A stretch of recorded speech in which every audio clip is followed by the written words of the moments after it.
One of the things that I found really helpful when I first started presenting to camera was to take away the scariness of the whole thing. If you, in your mindset, if you're thinking there's an audience there, especially because I used to do some live TV, so it's very easy to think, oh my god, there's thousands of people watching me at the moment, and that's really scary. But actually, think of it like this: the people watching, how many people are they watching with? What's the audience's experience of watching you, the end product, the end result of what you're doing? Well, it's almost certainly, even on television, on YouTube, it's definitely that it's just one person, really. One person sat at home. Maybe they're with somebody else. If they've got a big family and they're all together, okay, Saturday night takeaway with Ant and Dec, you might have the whole family there. There could be 6 or 7 if you've got a big family. But generally, it's 1 or 2 people, usually one person watching you. So speak to them. Speak to that one person. Get out of your head that there are thousands of people watching. Even when I'm doing a Zoom seminar or webinar on Zoom, and I can see that there's 50, 60, 70 people there, I'm still just talking to the individuals as I go around, talking to one individual person at a time. As soon as I start talking to an audience, as a new presenter anyway, I'm going to start feeling that anxiety and nerves because it's kind of scary. So put that out of your head. Talk to the one person. Talk to your best friend. Talk to somebody who makes you feel really comfortable. Talk to somebody who can't go wrong in their eyes. When I first started, I used to talk to my mum. My mum thought I was great. My mum thinks I'm great.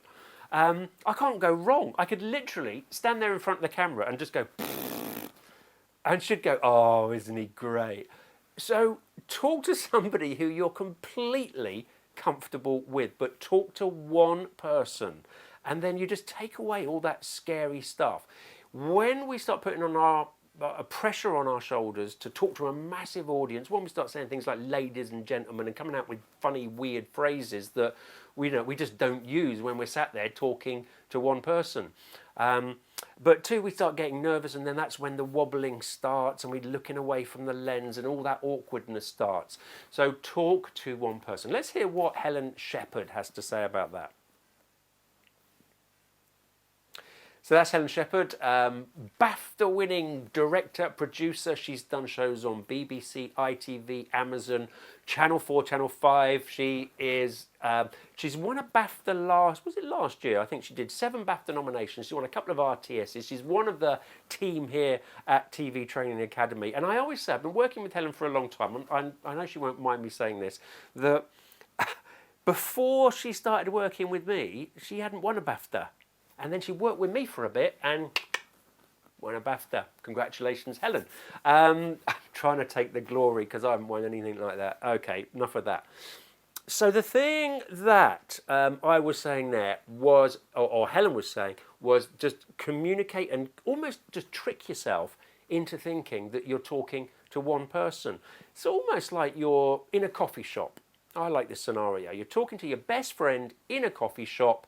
So chat to them. Maybe you're putting yourself with that performance in the zone of, you've just had a fabulous world-class trip around the world, first-class trip around the world, and it's been fabulous, and you want to tell your best friend who you haven't seen for a few months all about this trip, and so you're enthusiastic, excited, and it's easy because they're your best friend. That's the you that works through the camera as well. That's the you that people are going to sit and be very comfortable watching. So sort of convince yourself. If you try and convince the camera or convince the people watching the camera of anything, they can see it. It's fake. We're far too good at reading body language, reading facial expressions, all those things. So convince yourself. If you truly believe that you are engaging with one person, then it looks like you're engaging with one person. I want to give you a little demonstration here if I can. I might need to come a little bit closer to the camera so you can see my eyes. So, in my head, I'm talking to one person. I'm just chatting to you. And hopefully my eyes are reflecting that as I'm communicating. But I'm going to stop that now. And what I'm going to do now is I'm just going to stare at the lens. So everything else I'm hoping is the same.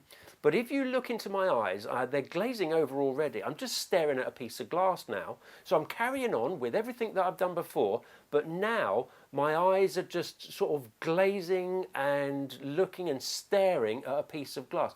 You kind of, let's get rid of that because it's hard for me to do. You just look like you're a bit crazy, and you go, it's weird. It's very subtle, and if you are a long way away from the camera, it's okay. You can get away with it. But when you're doing a Zoom session or a webcam or even a close-up, a closer shot, if it's a pre-record or something, if you're not in the right mindset, then the eyes can just look a bit vacant, if anything else. So the eyes are the windows to the soul. So make sure that you're using your eyes well, and the way to do that is to convince yourself of talking to that one person.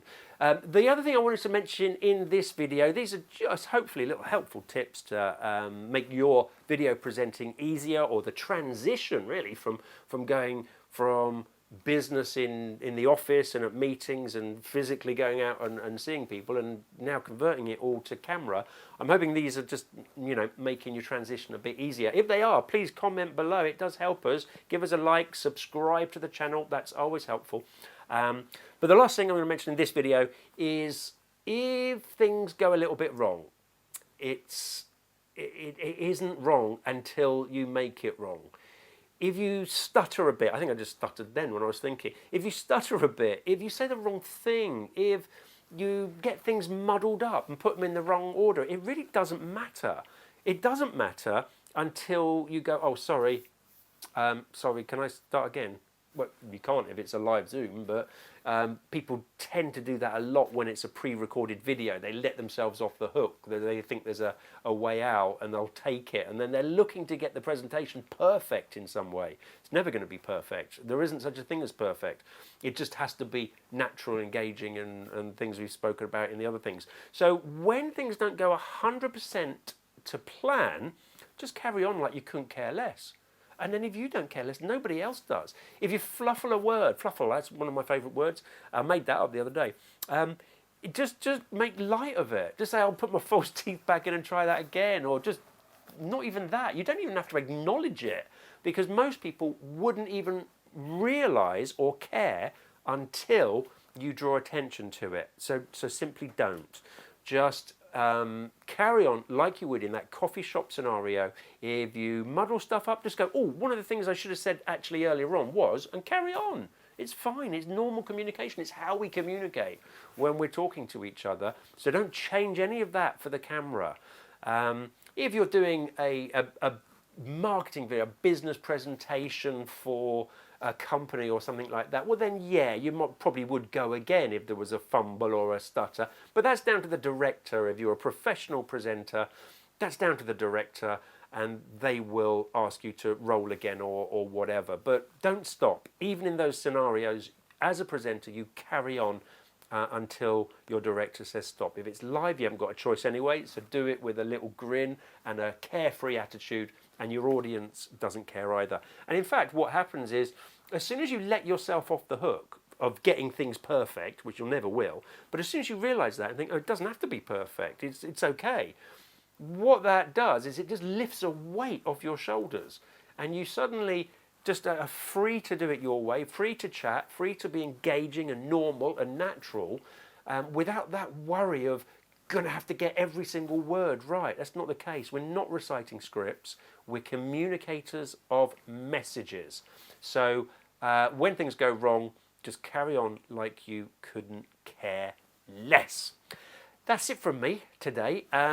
Thanks again for joining us. I hope these are helpful for you. As always, if you are looking for equipment, then there is a link below. You can go to my website, and there's all the equipment that I use, that I'm using now, that I use for webcam, web calls, and all of that sort of stuff. Also, if you've ever seen those video brochures, I might mention those in another video. They're available on Amazon as well. You can find the link on that site. There's a couple of things under there. Have a look, and don't forget to subscribe. Subscribe for me, guys, because that just helps. Share this video too. That would be super. You can share it with your friends and get them to subscribe, and I have 1 billion people on on YouTube, that would be really, really good. I'll be back with another video. What's that one going to be about? Let me think. How about auto cues, scripts, and things like that? So if you are doing something a bit more pre-recorded and you need to get specific information out on an auto cue, let's have a look at that, and I'll tell you a little bit about how to make that effective and make it, more importantly, like you're not reading. Okay, stay safe, and thanks again for watching. See you next time.